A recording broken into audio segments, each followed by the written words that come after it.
There's a tempting thought that I could figure out what seeing red is.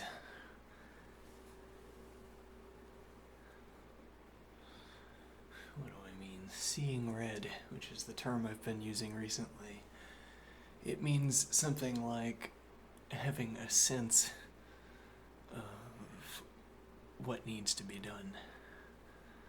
Okay, that's maybe a little bit too vague. It sounds a little bit ominous. I didn't really want the ominosity. It's a phenomenon.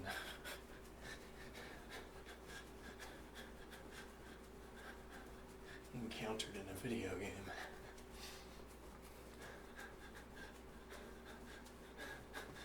Encountered in a first-person point-and-click adventure.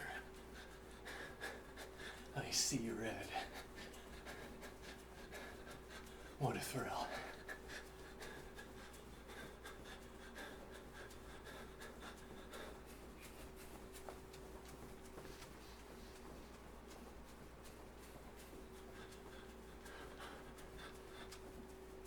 There's a point here.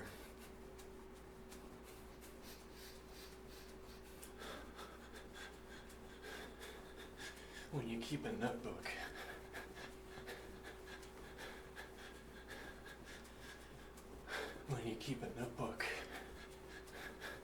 you keep a voice.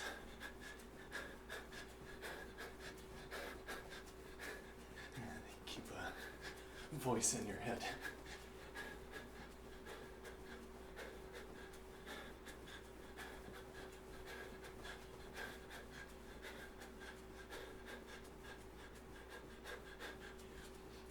When you keep a notebook, you keep a voice in your head.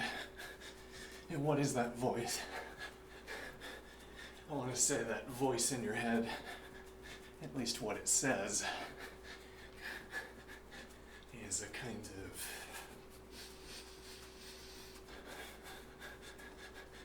something you accumulate between yourself and yourself, as it were. You the writer and you the reader of a notebook. Something that you develop and maintain as a lexicon. You say, this word I came upon quite useful. This word I came upon fixes an event in my memory. The first time it strikes me to write about an idea in a notebook, I am struck by something that happened in my circumstance. Struck by something I read would be one case, but okay, if I'm describing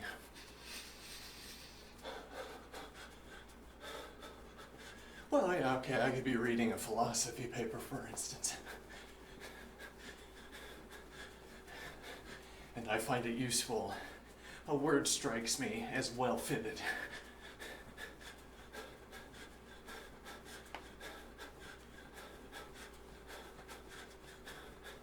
A word strikes me as well fitted, and I say,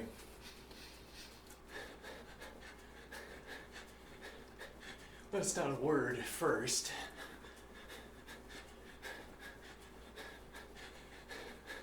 I mean, I'm reading a philosophy paper. Something strikes me to say. I have a strong sense that if I open up my notebook and begin to write, I'll be able to continue to write until I've said something interesting. It's a sense you get when you repeatedly respond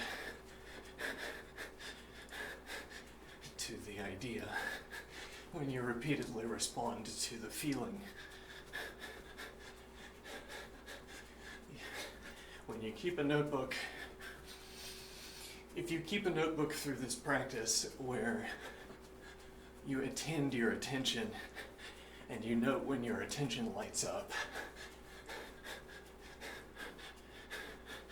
well, that's not what you would call it, no.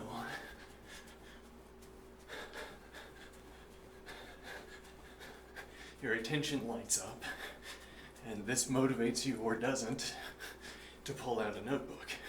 Whether or not it strikes you, whether or not an insight motivates you to pull out a notebook depends in large part on whether you have a notebook and whether you maintain it.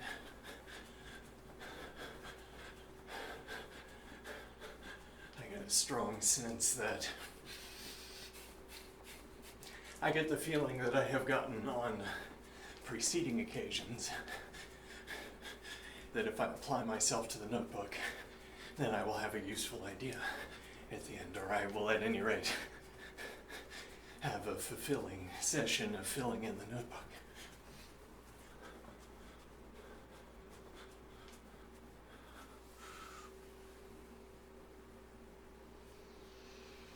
Okay. A fulfilling session of filling in the notebook.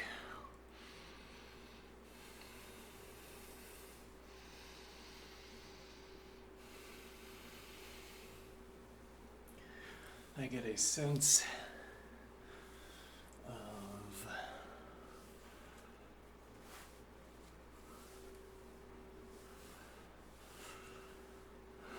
me think here.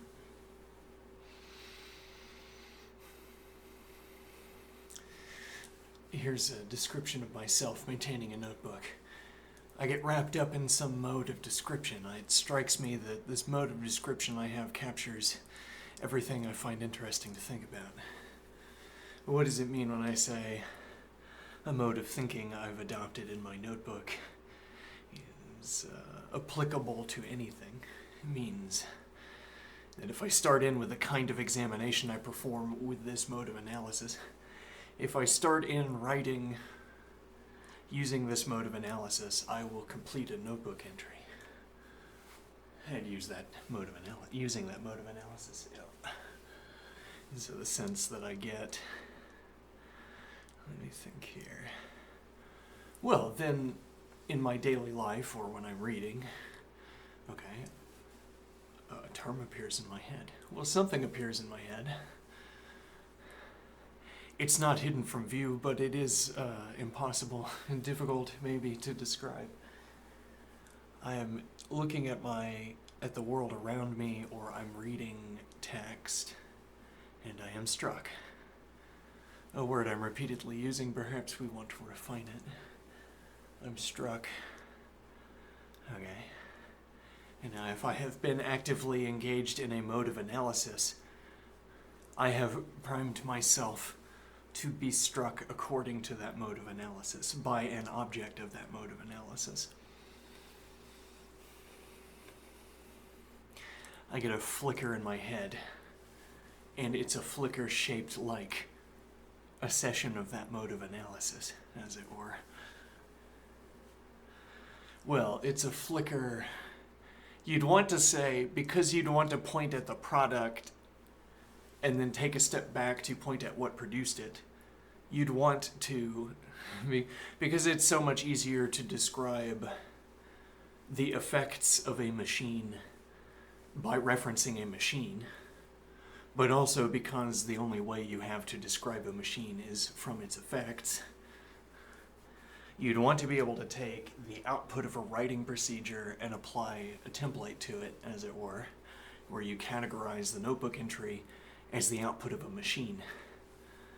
Speak as if it's the output of a machine.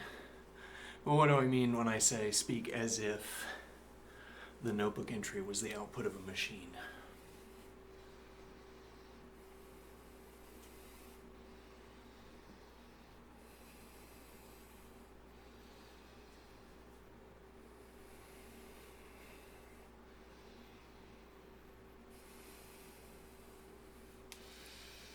Not any of the figurative, not any of the sort of fiction telling. We speak about machines as if their effects were already there. We speak about machines as if they could behave in exactly one way, unless we are examining the way that machines fail, for instance, and then they can fail in exactly one way.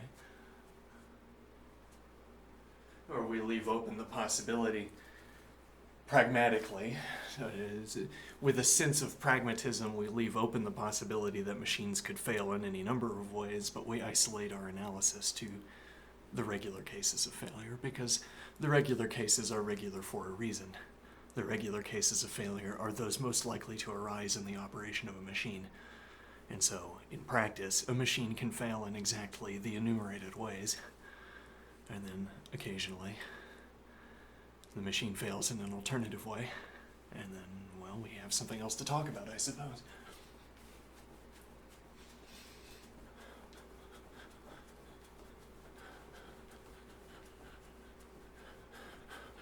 Now, but similarly, we want to say that I, the writer, experienced something in the world, and then we want to talk about me. We want to use the same grammatical forms about me with little modification that we would use to talk about the behavior of a machine. The input, whenever I encountered the text, we might think that my notebook entry could be formalized as a direct transformation, a rule-bound transformation. So I read a philosophy paper, and we want to imagine that my response to it is the output of a rule-bound transformation that operates over the philosophy paper.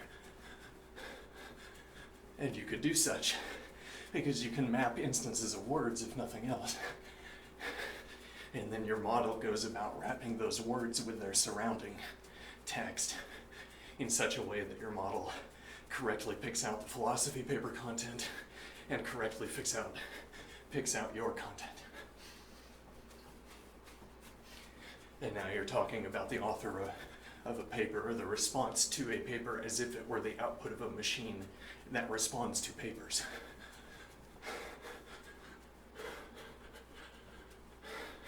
That's how we want to be able to talk about notebook entries. Right. And what is the machine in this case? Me, struck by the sense that if I sit down with a notebook and write, I'll get to the end of an entry. Let's call that A. What happens when A is exposed to such an experience? What happens when A, or let's call B the receptacle for the experience we just attributed to me. B encounters an experience, and then B writes in the notebook in response.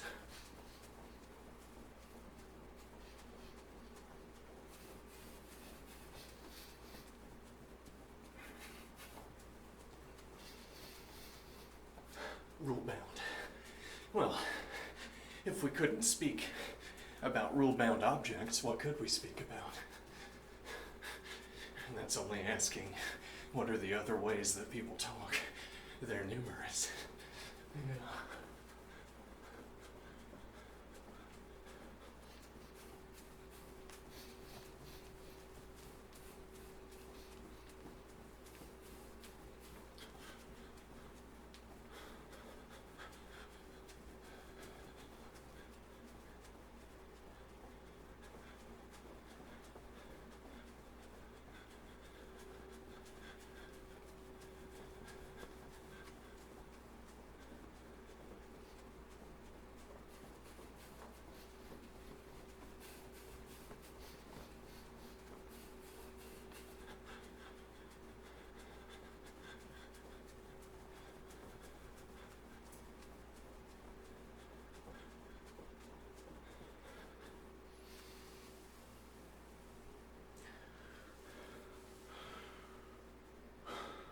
So, but we want to elaborate on the machine.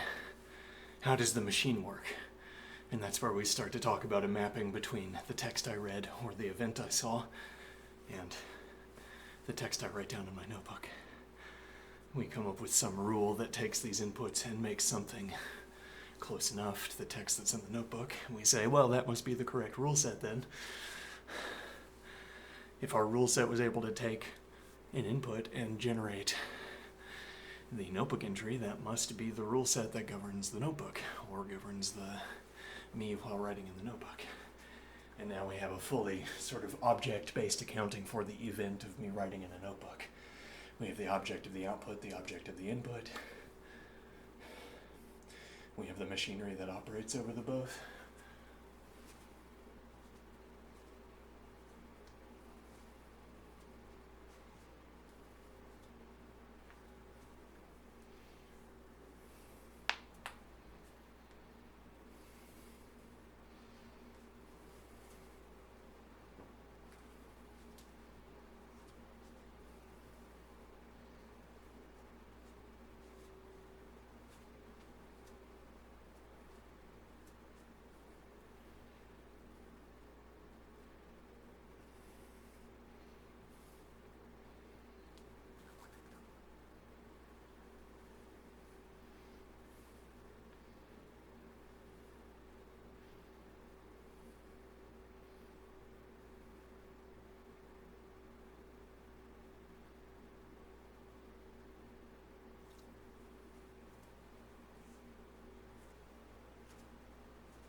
seeing red.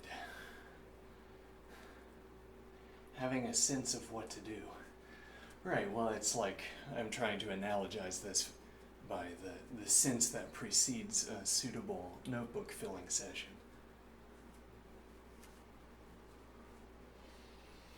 I get a feeling in my chest, or I get a flash in my head. I might even perform a mental mapping of some kind between sentences. I might, well, my eyes, if I'm reading something intently, if I'm reading something, my eyes might flicker across the sentence in some order. And this is where we would get our idea that there's a mechanical accounting for the process of filling in the notebook.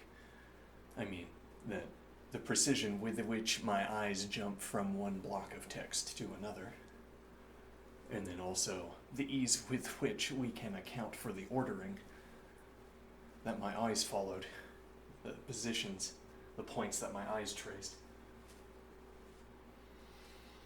If we say we know how to distinguish eye stopping or end point from intermediate point, my eyes are looking at text, my eyes jump around, and then I start writing in the notebook. And you say, let's play that back. Okay, and now let's apply an algorithm of some kind that is going to light up endpoint words. Okay, lights up all the endpoint words that my eyes jumped to. Okay, and now you say, I can practically see the point myself.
Not sure what point I'm getting at.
I think a problem with my gameplay in the first-person point-and-click adventure, well, the block, as it were, that we need to overcome is difficult to characterize.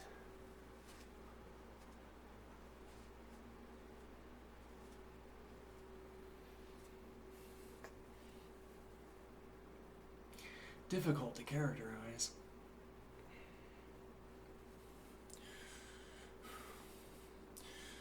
What am I saying?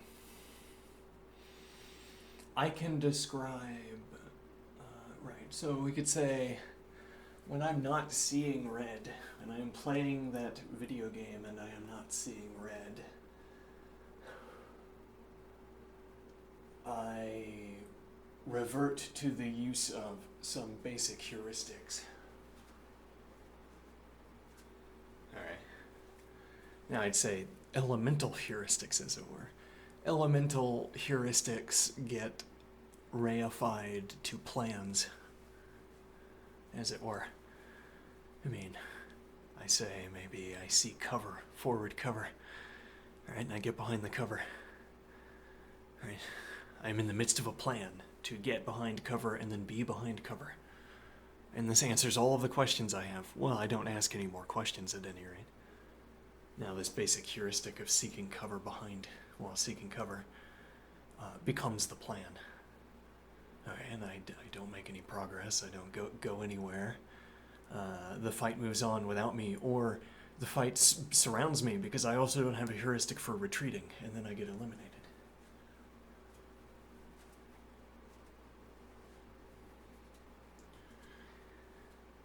Now the thought that I have in my head at the moment, I am thinking something I can do when I'm seeing red is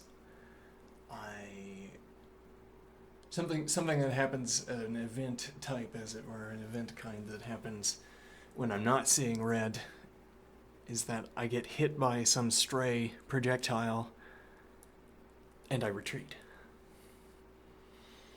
And on its face, that would be a reasonable thing to do. Well, if you're getting hit, you don't want to stand where you're able to get hit. And this, a kind of basic heuristic that you don't want to stand. When I say basic heuristic, I mean generally applicable, always relevant to reference, albeit not sort of wholly explanatory. One of the positive characteristics that players will consistently aim for, seek to obtain, is not being in such a position that they are taking hits. Okay?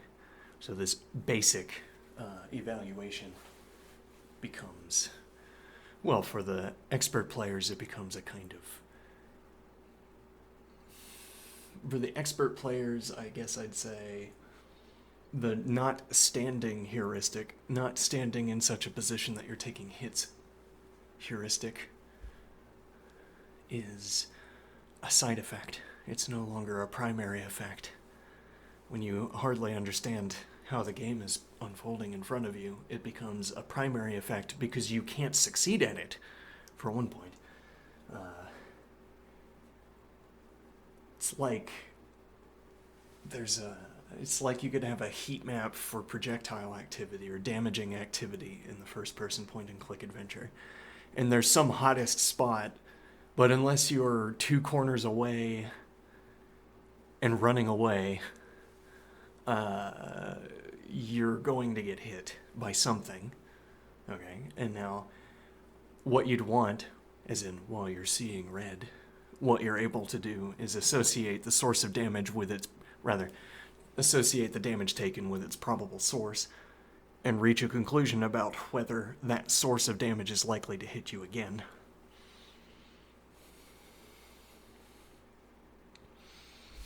If it isn't, it's not a sign that you need to retreat. Notably. Though that's also not the rule that I'm following, that's merely how it strikes me to describe the scene unfolding in front of me, as it were. I'm not making up this rule and then following it. I'm hit by some low damage source and it was an AoE, so it wasn't targeted at me, so I don't need to retreat. I don't say that to myself. My actions reflect that knowledge, as it were, but they don't state that knowledge, as it were.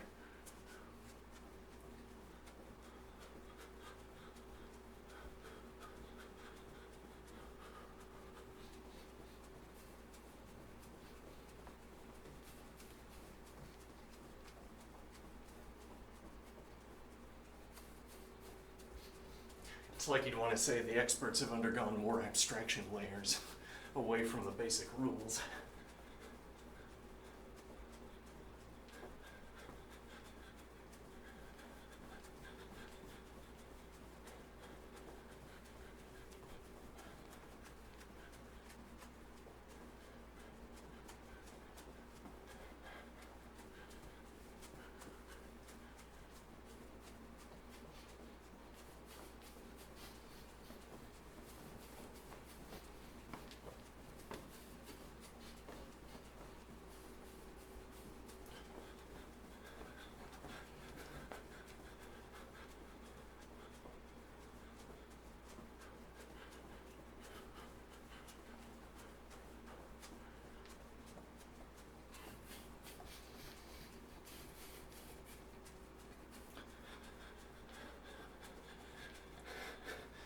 Well, and so instead of there being two zones, as it were, hot and not, hit and not,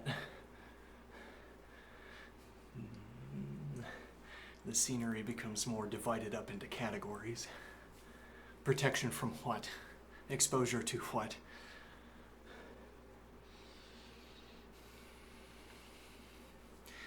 Now I think having recognized this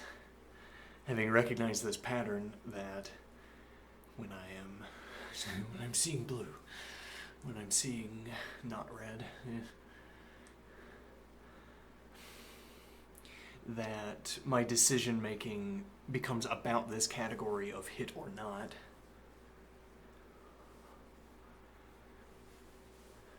Well, now seeing the hit or not categorization and then seeing the more developed categorization. We have hit or not, which is mine, when not seeing red, and then we have cover from and exposure to, modes of evaluation for seeing red.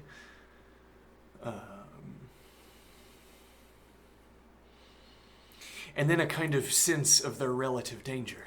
Though it's, again, difficult to relate what the sense is of their relative danger. You'd always want to resort to attributing to categories.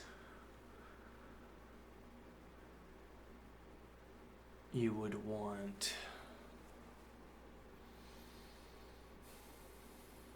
Well, so I say, in this position I am exposed to effect A, but I am shielded from effect B. Okay. Now, it's always convenient, it's always sort of grammatically workable to say that I am explicitly performing these categorizations. Because if I were explicitly performing these categorizations, if I described myself as explicitly performing these categorizations, I would proceed to describe what I just did. I would proceed to describe my follow-up action, and hold on. Think here.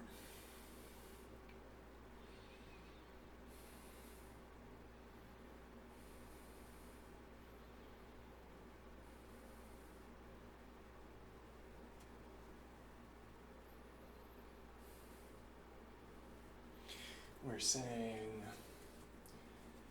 if I were constructing an explicit categorization, it's like saying, okay, if my body were a wireframe, if you put a wireframe over my body, this idea of me describing an action before taking it becomes sensible, becomes, you can see what I'm talking about. So I say, this is the wireframe, perhaps it's overlaid somehow on the imagery. All right, and now I'm going to choose an input that will on the screen make the wireframe behave a certain way. Okay.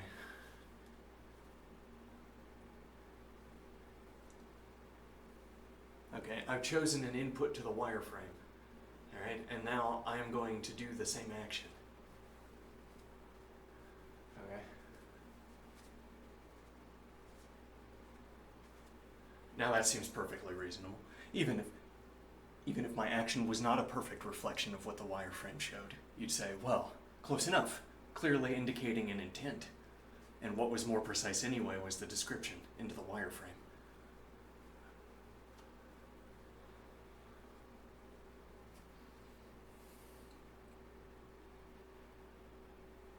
is the idea here? More precise anyway was the description, was the input into the wireframe.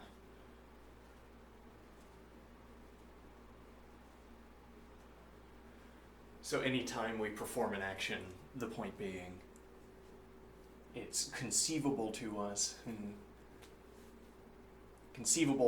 that the person performing an action has an object-based accounting for that action, where either stated in terms of the objects out in the world or stated in terms of objects like the body, and then an ascription to the objects of an event, an update to the state of affairs. Whenever someone performs an action, we are licensed, as it were, to talk about someone who planned that action. We're licensed to talk about a person we can imagine, a person at any rate we can talk about, for whom this action was an explicit plan stated in terms of objects with frames, events with frames. You have a collection of objects, you have frames, and you say, my rule, when I say perform action A, what I mean is that you have objects and there's some transformation that the objects undergo, and we can track that transformation over frames. So the action is what relates one frame to the next. It's what accounts for why these frames follow one another. In a different way, it's what accounts for why I say one frame follows the next. Or whatever proceeds from the next. Whatever. One frame follows another.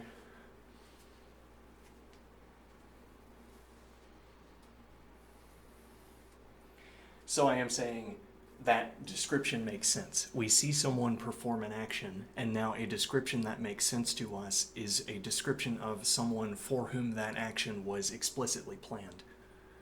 Even, it makes sense to us to attribute reasons to this imaginary person who explicitly formulated the plan.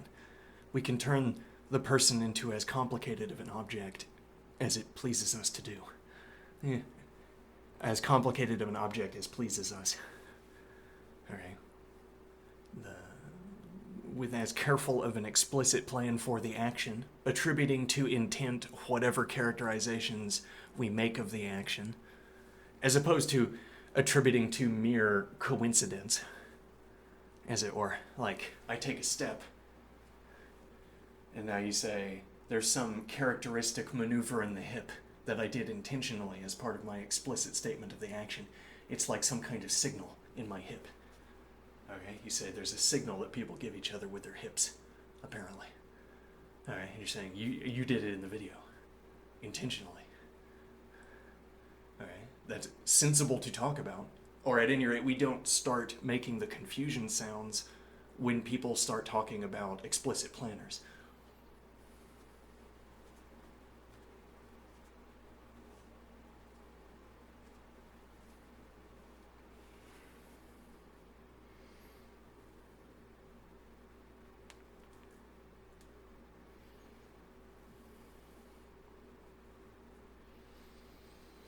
And so I'm saying, well, the pushed point here is that if I take a step, all of the effects of this step arise at the same time. Okay. And now they're all on the video to be parsed by algorithms. So you could apply any kind of searching to the video that you want, any kind of image recognition scheme for picking out descriptions. And then you could say, if someone had explicitly constructed this action to include this hip signal, the video would look like this.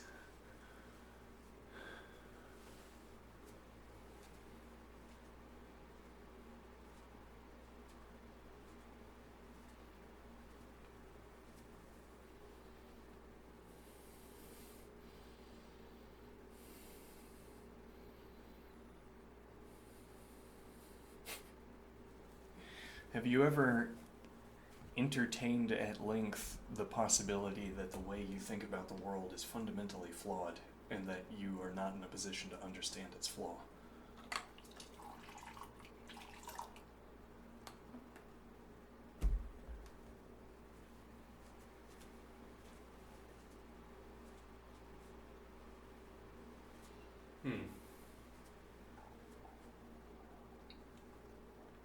What if really getting at these questions meant constructing sentences just as complicated as the ones I'm constructing, except with slightly different verbiage? And now you have to go on and on and on and on at length about object recognition and wireframes and modes of analysis and so on before you even understand what objects are. How much the more complicated then to talk about objects in their environments. Maybe none of us have even... Well, I mean, the implicit idea is that we inherit a solid foundation for talking about the world from tradition and our language. And it's solid in the sense that we can run the world by the way we speak, clearly. And then what is the extra question? What are the objects, actually? Well, people like talking about it. They don't know how to talk about it, but they enjoy doing it. I depict.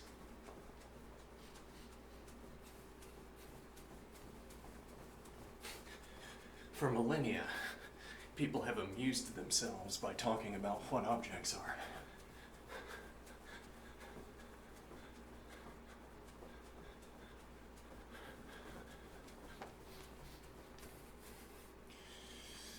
Take a quick break. Today is the thinking is a little bit splintered, I'm afraid, but that's okay. Alright, I'll be right back.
Well, and so you can watch experts at play, and you can come up with descriptions, just so descriptions, with as much formalism as you require to convince you that they were not just so. Ad hoc.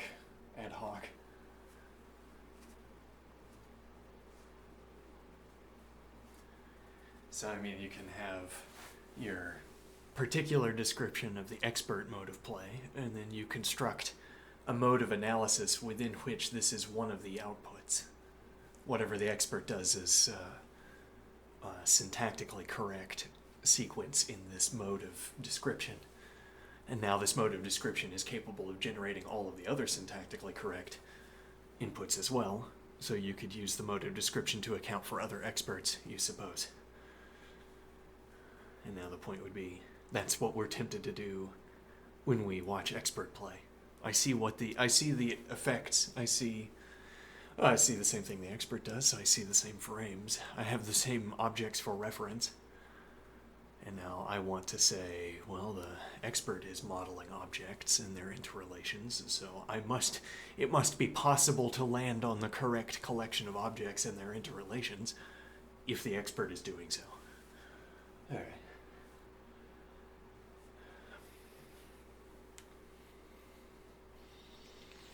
And then I describe however the events strike me, and then I attribute those events to the outcome of rules operating on objects, or plans operating on situations.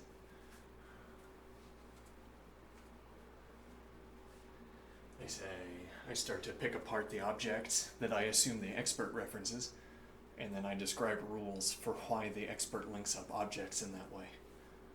And then I say, as anticipated, when this collection of objects was arranged this wise, then the expert plays this move sequence.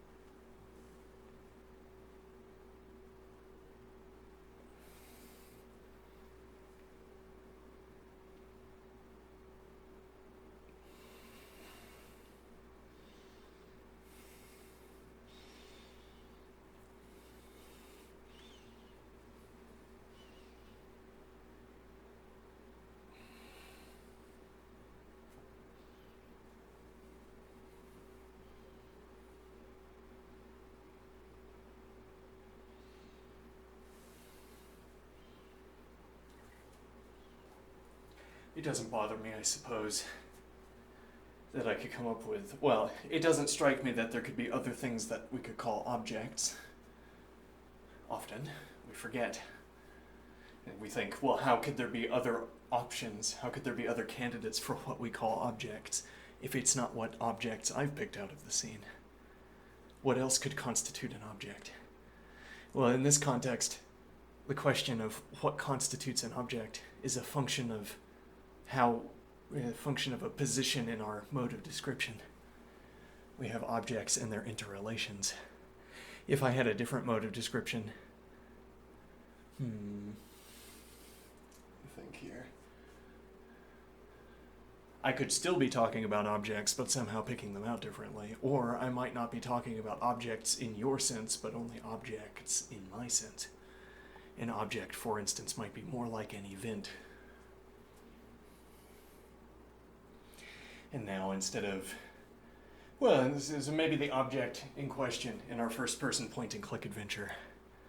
I guess what we want is some way of taking a frame of a video and identifying all of the objects. Okay, but what do we need to count as an object in order for us to... Well, I guess we want perfect frame prediction, or I'm not sure what we're trying to get out of this mode of description. I mean, can I have all of the objects on scene and then predict the next frame? If the camera stays still and I see that there is a projectile and I have 2 frames so that I can biangulate, I guess, so that I can biangulate its direction, then I can predict the position of the projectile in the next frame functionally, as it were, just shifting it along its line. That would be one case. And then we could use the same kind of mathematization for character models. I have a rule set that tells me, and this would just be the code that governs, for instance, jumping. There's a rule set that tells me where a body is going to be in the next frame given an input key. All right, and now if you tell me that that's the X character model with Y, let me think here. If you tell me that that is the S character model with position T, or with key T activated,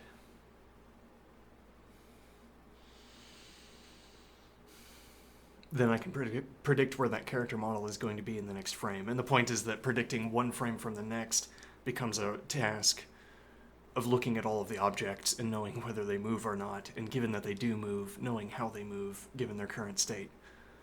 Okay, and then supposing once again that the camera remains still, I can predict everything that happens in the upcoming frame with my object designation.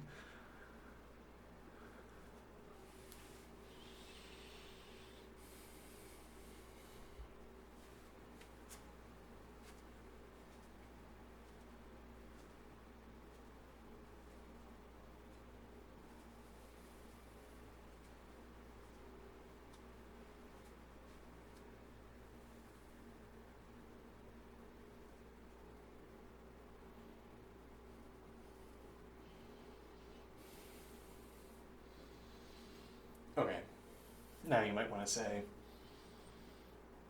any other object designation scheme that can succeed at predicting the next frame must be reducible to mine, or vice versa. Because there's nothing else to predict. There's only the possible mappings from one frame to the next. There might be the question of what frames will never arise, as it were. You could have a core overlap between two modes of description, both of which pick out all of the possible states, and then they disagree concerning what the impossible states are. Or they disagree in such an arena that that disagreement will never be highlighted, will never be brought to video. And then, supposing you were taken in by this to suppose that they're really reducible to one another, then you say, they both can take the current state and output the next state for all of the possible states, or at any rate for all of the states we're going to encounter. Okay, so they must be reducible to one another. They must really mean the same thing because they produce the same they produce the same predictions.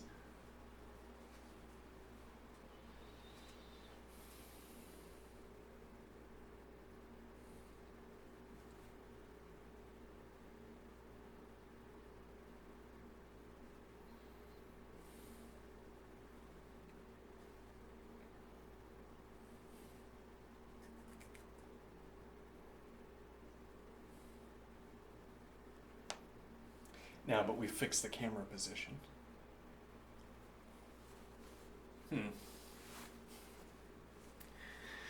And what would be different if we didn't fix the camera position? Well, if we put the camera position on a player, on a character, for instance, now we have to account for why the camera turns the way it does, or why it centers on what it does. Though then we also need to account for why the camera gets translated in space, which we would presumably also want to do by referencing the objects that are in the scene. Though we wouldn't be able to reference the objects in the scene to get their positions. I mean, that's not why we would be referencing them. I mean, I point at stationary cover that can't move. Okay, now I could present that to myself as an object with a potential for movement, albeit one that is not activated. And then I could take myself to be using the same mode of description I initially used for predicting one frame to the next. I have the same objects, I have the same tendencies for movement. But instead what I want to say is the stationary cover serves a different role, or the kind of explanation I'm providing for relating one frame to the next is different in this case. And the objects in this mode of description don't serve the same role as the objects in the initial mode of description that predict one frame to the next, or that where objects are bearers of states that allow me to discern what the next frame is. Instead we have, I guess, tactical description. I say the camera is going to translate to behind cover, to behind that cover. Alright. This is my prediction for what the expert is going to do. Now this is a vague description.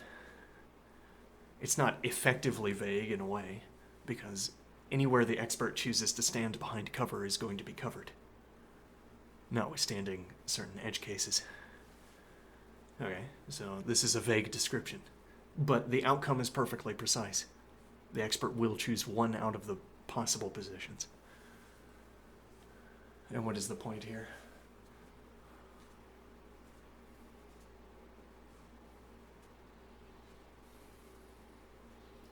Now, I suppose my tactical description is supposed to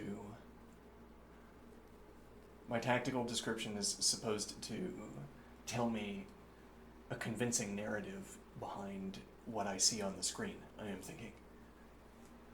If I tell a story about the objects on the scene, the tactical description I'm providing gives me an interesting, I want to say, correct narrative concerning what is unfolding on the screen.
Effects and their descriptions.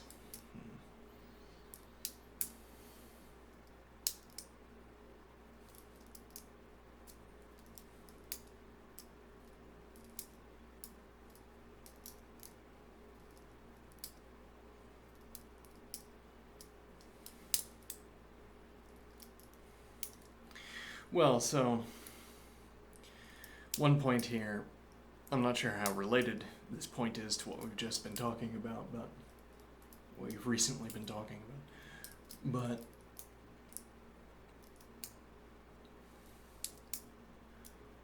me see here.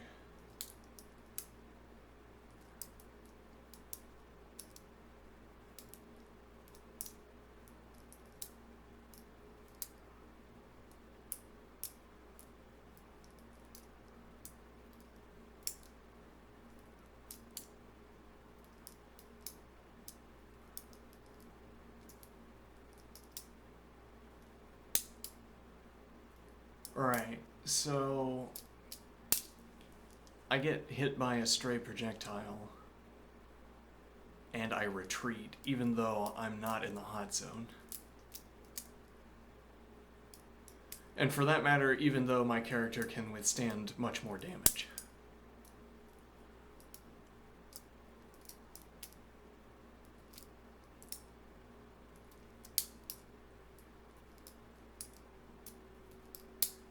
And now what I want to say, given how I accounted for seeing red, this seems to be a deficit of attention. What do I mean? A deficit of attention. I get hit by a projectile and I am not struck by the source. I am not attending the source. I am not investigating. I'm not looking around my environment to find out what the source was, supposing I do not know what it was. I'm not looking at the question of, I am not investigating the environment on the basis of the effects that strike me. I get hit. Well, and I mean, what I want to say here, what tingles my spine to say here is that I get hit, and what follows up on this within 1/10 of a second or whatever, within a short period of time, is that I'm eliminated. I get hit once, and as it were, I feel the universal follow-up is getting hit in the head 3 times, and then I'm done. Or the tank looks at me, and then I'm done.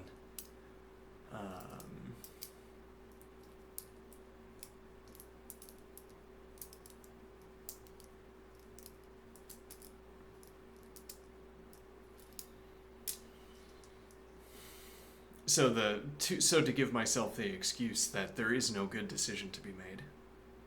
I want the grammar available to me. I want to have just given myself the object of discourse. There is no benefit to trying, which explains why I don't know how to try. Well, and if every event of getting hit was an elimination in a game more like Counter-Strike, e.g., where you are more prone to elimination.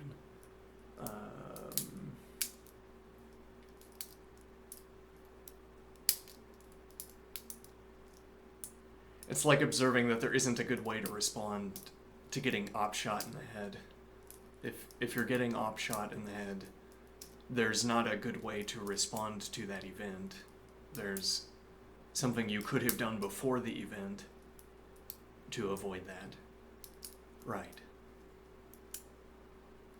Yes, well, to bring up my hobby horse, winning a duel with the character that I prefer, I find nearly impossible. So the sense that you get when someone approaches you to fight is that you're going to lose.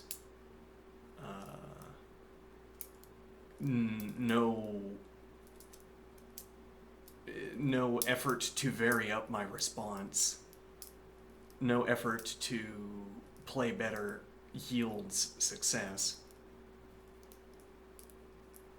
I'm wanting to evince a pitiable machine learning algorithm, a pitiable reinforcement learning algorithm that is given no instances of success.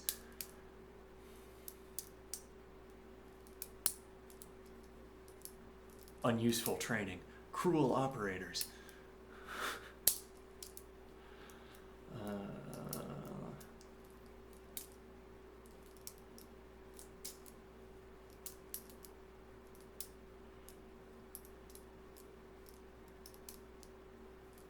What is my point here?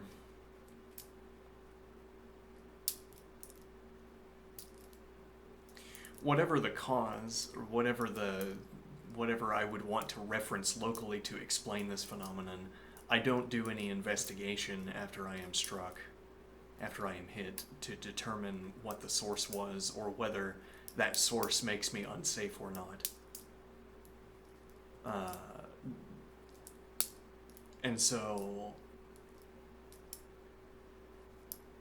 Well, yeah, so again, by comparison to seeing red, by comparison to what it's like to see red, I'd say I need more attention. I need more processing, speed, capacity, whatever. Okay. I need to be thinking faster, which is a good excuse if it's true, a good excuse for being bad.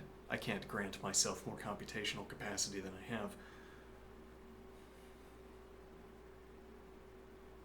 Well, outside of obtaining some kind of medication. Right.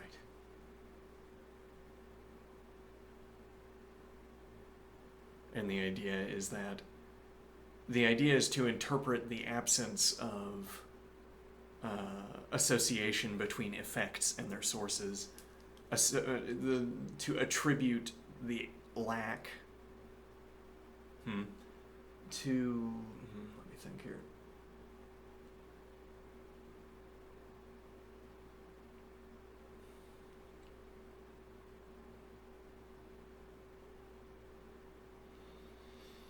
I describe myself in standard gameplay.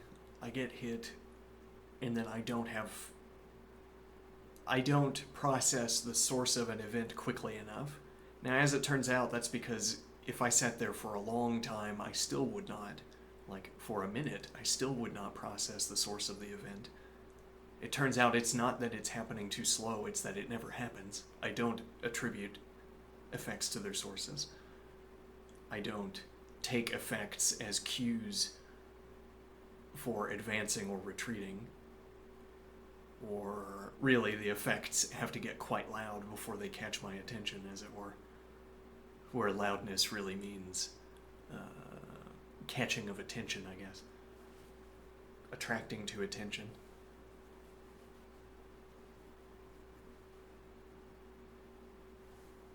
But then I want to say, I think it's slowness and not absence.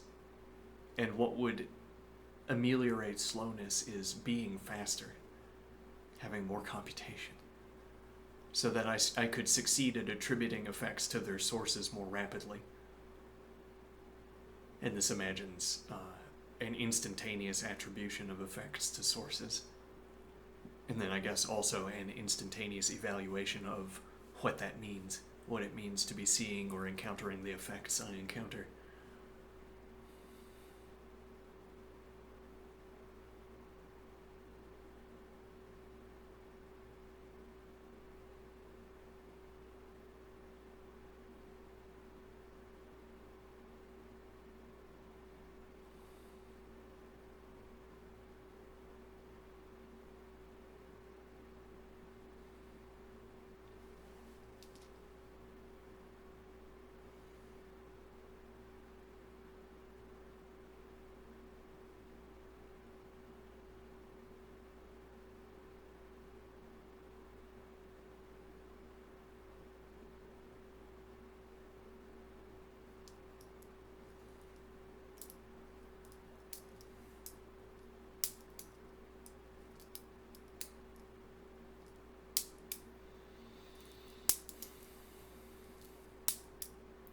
And then the alternative is to watch myself when I'm seeing red and categorize what I see there, I am thinking.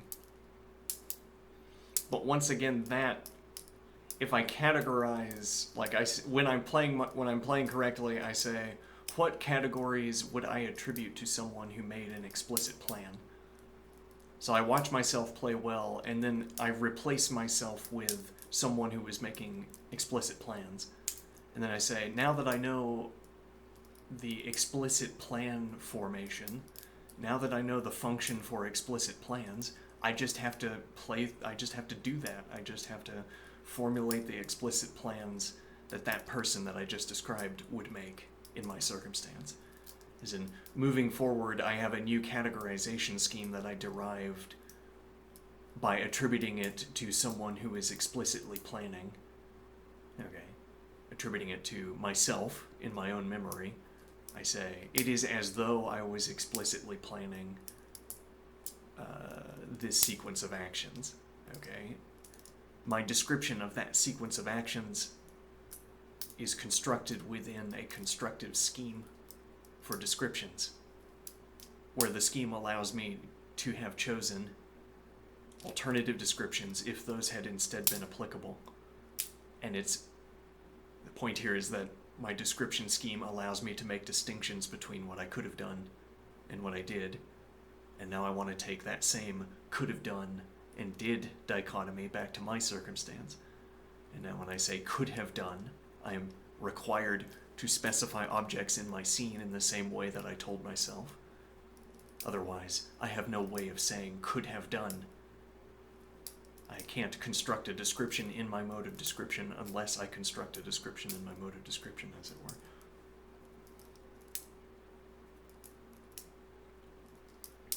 So I want to take this distinction between could have done and did that I saw in my own video or saw in my own play back with me to when I'm not seeing red, so that I have a more explicit heuristic, so that I have a plan form, so that I have something explicit to reference to tell me what to do. As in, if I could pause the video and recollect how I was attributing objects, how I was selecting objects out of the scene, and then I apply the rule, then I will know what action I'm supposed to choose. Okay, now, this will choose one out of every description, given that this will choose one out of the actions that fall under a description, is a further kind of epsilon term that I have to worry about. I mean, as it were, one can imagine making all of the same decisions one made, except doing so perfectly. So the earlier expert who's seeking cover, okay, numerous positions behind the cover that constitute cover, all right? Now the expert would admit one of those positions is best, or would believe, I guess, one of those positions is best. As it turns out, you could have calculated earlier that you will need to go around the left side of the cover instead of the right side, so you should have started out on the left side, e.g. Okay, instead you started out on the right side and had to run all the way around to the left, and so you wasted time. Now we can imagine someone who makes our own decisions except perfectly, and what that means is choosing the correct sub-position, as it were. Choosing the correct sub-action. Choosing the correct additional predicates to add to an action.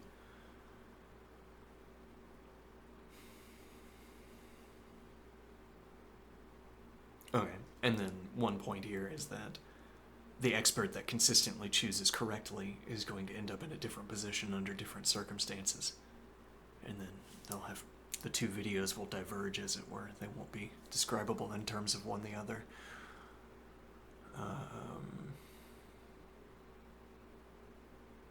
Another point here that if the sub-characterization is critical, so I imagine the explicit planner, I recall the explicit plan formation scheme, I apply it to my current circumstances, I suppose, fast enough, or I become practiced at identifying the same objects.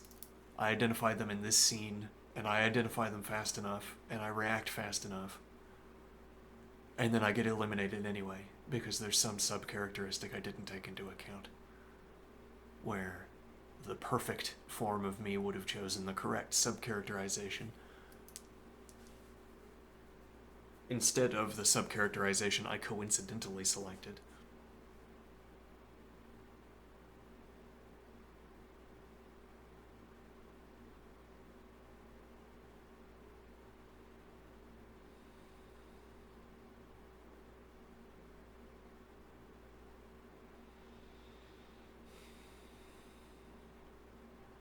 The point here.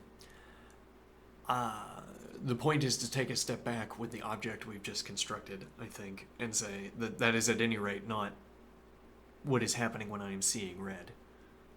When I am seeing red, I'm not explicitly planning. So why would I suppose that taking back an explicit plan with me is going to be an effective way of learning to see red?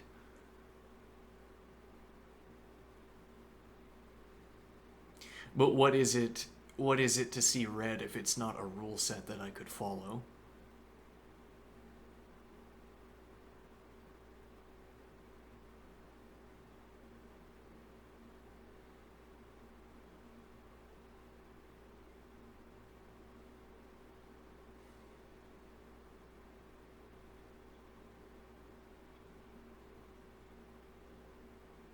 what could it still be?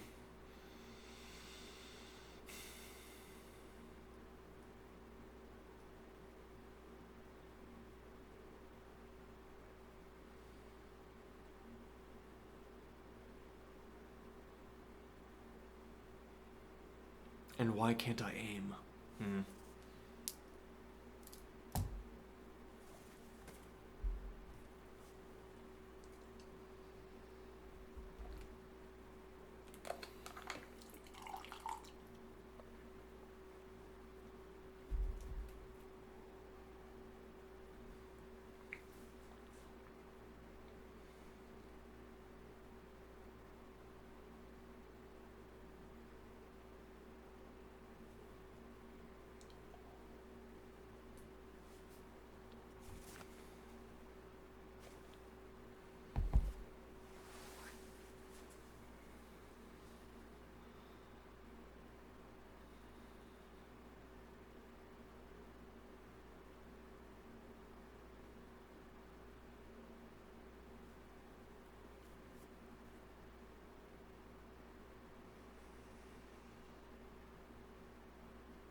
Incidentally, I've been watching the last 2 days SICP lectures, the Metacircular Evaluator. Something that strikes me is that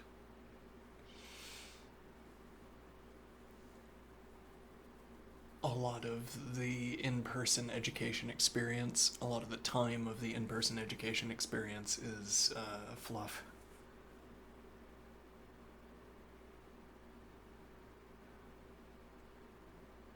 Well, no, maybe that's not the right way of describing it. Suppose the lecturer begins an example that I don't understand, and questions are limited to beginning and end, and office hours, I suppose. Okay. So the lecturer, in one of the lectures, the lecturer uses sum, okay, and I did not understand the code. For a few reasons, the notation was strange with 1 plus as the name of the variable, as the name of a lambda operation that adds 1, naming that function 1 plus. I don't know, it threw me off. And then I was thinking sum as in, like, a tail recursive procedure that takes a list and sums up its elements. But that's not the kind of sum that the lecturer was talking about. Okay, and now in such a case, in my confusion, I would miss everything that the lecturer is saying. Or else I'd say, I guess I'm not going to get the particulars of this example. I need to focus in on, I don't know, whatever is generalizable, I guess. Now, the point being that that time is of diminished value, diminished pedagogical value. Unless what I'm learning is to do more work on my own time or something.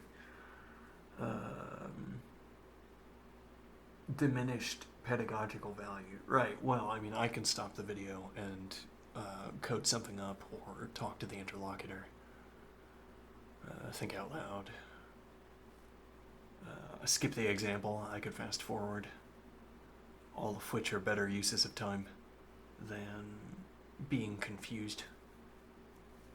I can also pause so that the time I do spend watching the lecture will be spent in an informed fashion instead of an uninformed fashion.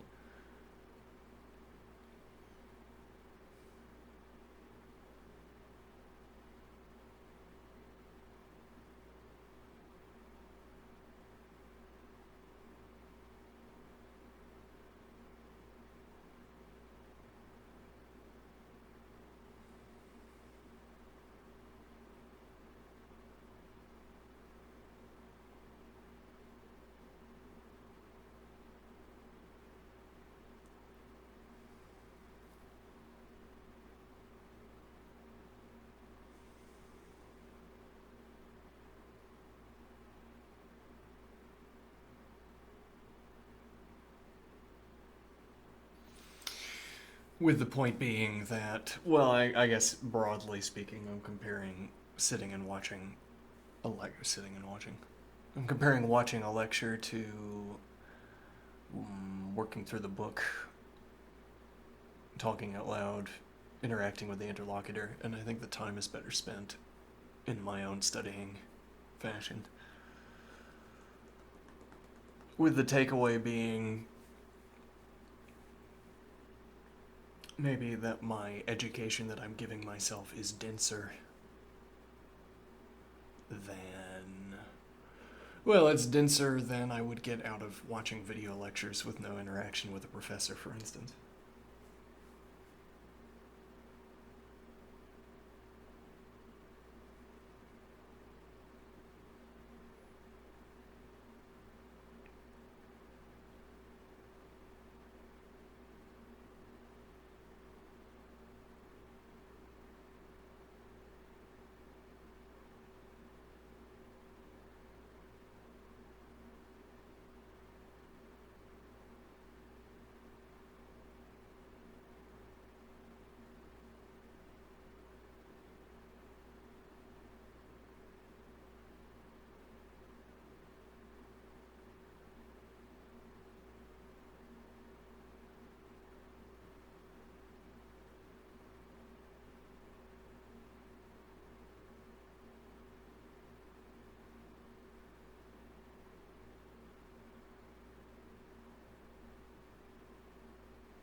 A next step in our interaction with the interlocutor might be more actively generating images.